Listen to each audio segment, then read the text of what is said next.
ঘূর্ণিঝড় রেমালের প্রভাবে গাছের ডাল ভেঙে মৃত্যু হল এক মহিলার। দক্ষিণ চব্বিশ পরগনার মথুরাপুর বাগডাঙ্গা এলাকার স্থানীয় বাসিন্দা দুপুরবেলা রান্না করছিলেন।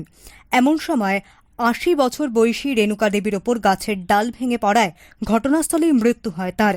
মথুরাপুর লোকসভা কেন্দ্রের তৃণমূল কংগ্রেস প্রার্থী বাপি হালদার সাংসদ অভিষেক বন্দ্যোপাধ্যায়ের নির্দেশে তার বাড়ি যান এবং তার পরিবারকে সমবেদনা জানান।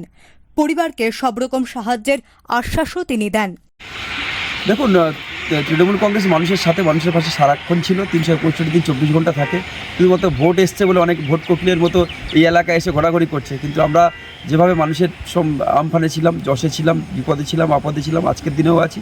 মৃতের পরিবারের পাশে দাঁড়ানোর কর্তব্য আমাদের প্রিয়নেতা অভিষেক বন্দ্যোপাধ্যায়ের নির্দেশে, মমতা বন্দ্যোপাধ্যায়ের নির্দেশকে পাথেয় করে তাদের আদর্শকে সামনে রেখে তাদের বাড়িতে গেলাম, তাদের পরিবারের প্রতি সমবেদনা জানালাম।